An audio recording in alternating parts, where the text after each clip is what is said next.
آپ کا دوسرا سوال، تو 3 طلاق کا کہہ رہے تھے کہ میڈیا کافی 3 طلاق اچھال رہی ہے، اور اس کا کیا جواب ہے؟ افسوس کی بات ہے کہ معاشرے میں، مسلمان کے معاشرے میں 3 قسم کی طلاق ہے. مسلمان کے معاشرے میں، سوسائٹی میں، ایک طلاق بدعت، طلاق طلاق طلاق ایک ساتھ میں ہو جاتی ہے. ایک طلاق حسن، جو طلاق دو، 1 ماہ رکو حیض کے لیے، پھر طلاق دو، پھر رکو، پھر تیسرا طلاق دو. اور تیسرا طلاق کے حسن، جو بالکل صحیح طریقہ ہے، جو قرآن شریف کی ہے، طلاق دو اور 3 ماہ رکو. قرآن کی آیت ہے سورہ بقرہ میں، سورہ نمبر 2 آیت نمبر 228 میں لکھا ہوا ہے کہ جب بھی آپ طلاق دیں گے تو 3 ماہ یا 3 حیض کی عدت ہے. تو طلاق پورے مکمل ہونے کے لیے 3 حیض یا 3 ماہ، 3 مینسٹرل سائیکل اور 3 منتھلی کورسز مسٹ ہے، کمپلسری ہے. افسوس کی بات ہے کہ یہ جو اختلاف امت میں ہے اس کی ایک وجہ ہے. ایک صحیح حدیث ابن عباس رضی اللہ عنہ وہ فرماتے ہیں کہ محمد صلی اللہ علیہ وسلم کے دور میں 3 طلاق ایک ہی مانی جاتی تھی. حضرت ابو بکر کے دور میں 3 طلاق ایک ہی مانی جاتی تھی. حضرت عمر کے پہلے 2 سال کے دور میں 3 طلاق ایک ہی مانی جاتی تھی. لیکن اس کے بعد حضرت عمر رضی اللہ عنہ اس سچویشن کو دیکھ کے وہ کہتے اگر کوئی شخص 3 دے دیا تو 3 ہو جاتی ہے. اس حدیث کی وجہ سے جو اختلاف امت میں ہے، اور کئی علماء میں اختلاف ہے، لیکن علماء میں اختلاف ہے، رہیں گا ایک منچ پہ آئیں گے کہ اللہ عالم. لیکن اگر آپ قرآن کی روشنی میں پڑھتے ہیں، قرآن میں طلاق کا ذکر کیا گیا ہے سورہ بقرہ میں، سورہ نمبر 2 آیت نمبر 228 سے لے کے 240 تک، اور سورہ طلاق میں سورہ نمبر 65 آیت نمبر 1 سے 7.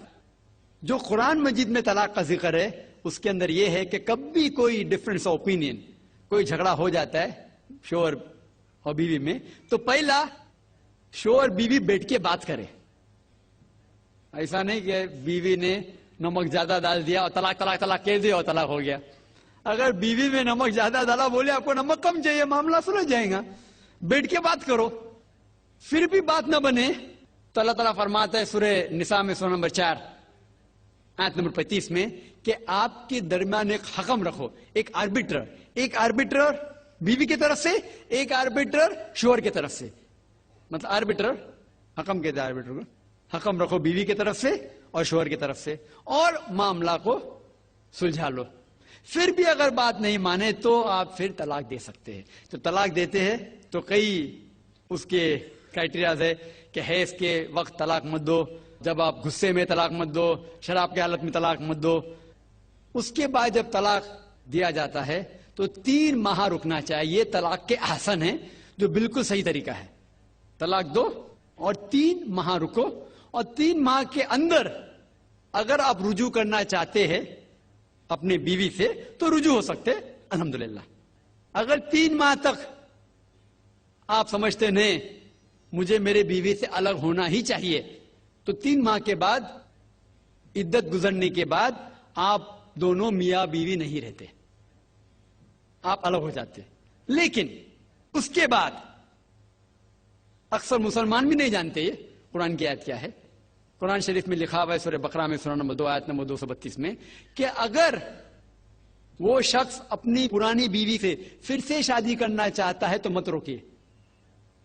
تو اگر طلاق ہو چکا ہے صحیح طریقے سے، طلاق کے احسن کے طریقے سے، اور 3 ماہ ہو گئے، عدت گزر گئے، 6 مہینے بعد اگر لگا بھائی جو میں نے کیا غلط کیا، میں پھر سے شادی کرنا چاہتا ہوں، تو وہ آدمی اپنی پرانی بیوی سے پھر سے نکاح کر سکتا ہے.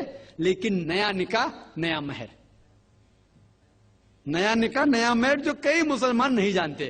افسوس کی بات ہے کہ ہم مسلمان قرآن کو ترجمے کے ساتھ پڑھے نہیں، صحیح حدیث کو ترجمے کے ساتھ پڑھے نہیں. اگر ہم قرآن شریف کو صحیح طریقے سے پڑھیں گے اور صحیح حدیث پہ عمل کریں گے تو یہ جو غلط فہمیاں ہیں دور ہوئیں گی.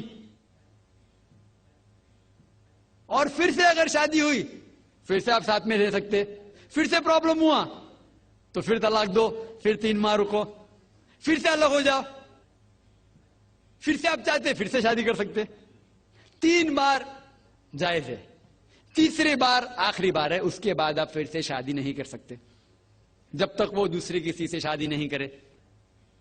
لیکن میں نے اپنی زندگی میں ایک بھی شخص میرے زندگی میں نہیں آیا جو طلاق کے حسن کیا، صحیح طریقے سے طلاق دیا، علیحدہ ہو گئے، پھر نکاح ہو گیا، پھر علیحدہ ہو گیا، پھر نکاح ہوا، پھر علیحدہ ہوا۔ میں نے کوئی بھی شخص میرے زندگی میں پورے دنیا میں ایسا شخص کے بارے میں سنا ہی نہیں جو صحیح طریقے سے کیا اور بچھڑ گیا، پھر سے شادی کی، پھر سے بچھڑ گیا، پھر سے نکاح کے، پھر بچھڑ گیا، پھر شادی کرنا چاہتا ہے۔